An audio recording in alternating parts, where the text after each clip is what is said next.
changed hands, and Darius kept on ruling as king there in Babylon. That's kind of how things operated here during these days. It would be unheard of, especially for a capital city of an empire, to be demolished and laid waste like what God says is going to happen here to Nineveh.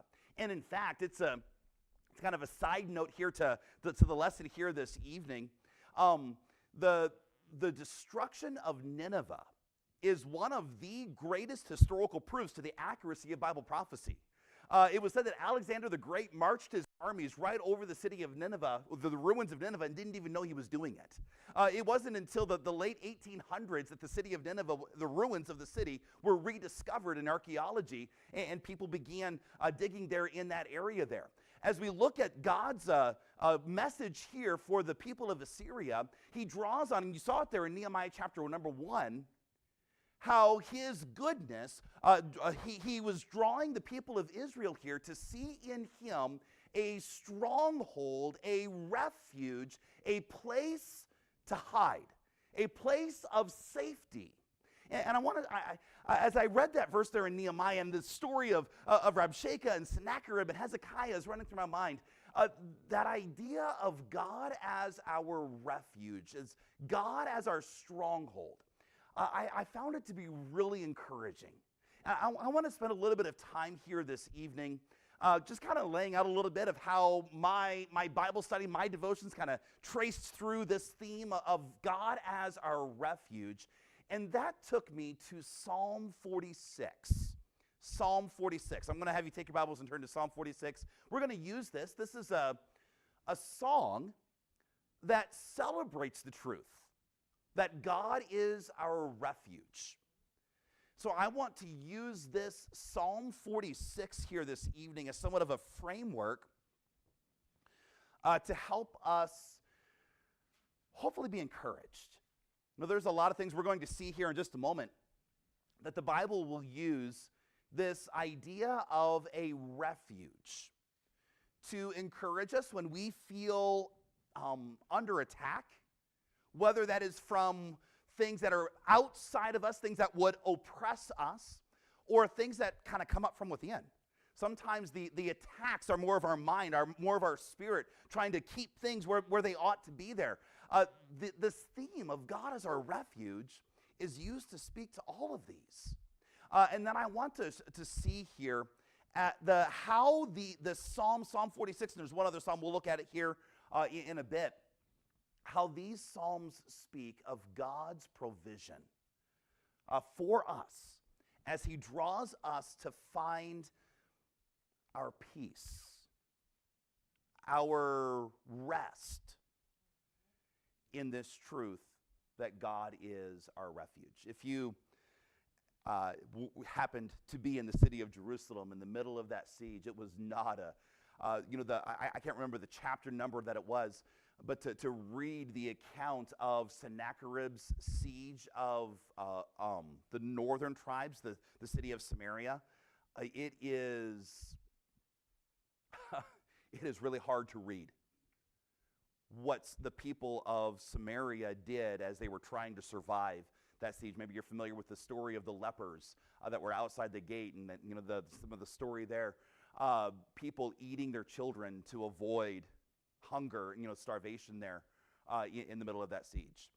To be in Jerusalem here as Sennacherib and Rabshakeh are speaking here in 2 Kings 18 and 19, the last word that I think would be running through anybody's mind would have anything to do with rest or peace.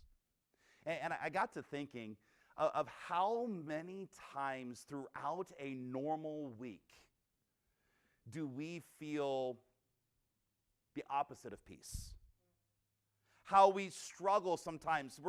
If you look at Psalm 46, what we're going to be working towards here is a familiar verse, but verse number 10, as God speaks of himself as our refuge and the ability that it gives his people to simply be still, to rest, to be quiet, because God has us secure. I'm going to try to encourage us here a little bit in some of these things. Psalm 46 Let's go ahead and take a minute. Let me read through the psalm here with you.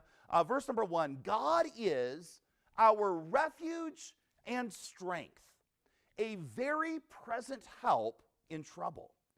Therefore will not we fear.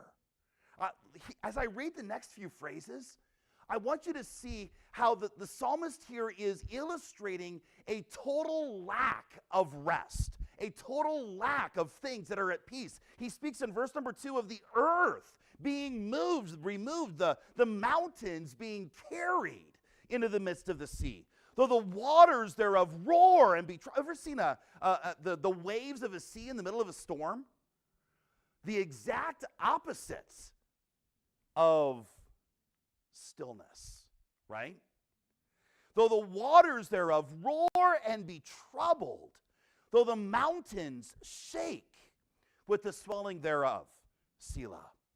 There is a river. The streams whereof shall make glad the city of God, the holy place of the tabernacles of the Most High. God is in the midst of her, and she shall not be moved. God shall help her, and that right early. The heathen raged. The kingdoms were moved. He uttered his voice, and the earth melted. The Lord of hosts is with us. The God of Jacob is our refuge. Selah. Come, behold the works of the Lord. What desolations he hath made in the earth. He maketh wars to cease unto the end of the earth. He breaketh the bow and cutteth the spear in sunder. He burneth the chariot in the fire. Be still and know that I am God. I will be exalted among the heathen. I will be exalted in the earth. The Lord of hosts is with us. The God of Jacob is our refuge. Selah.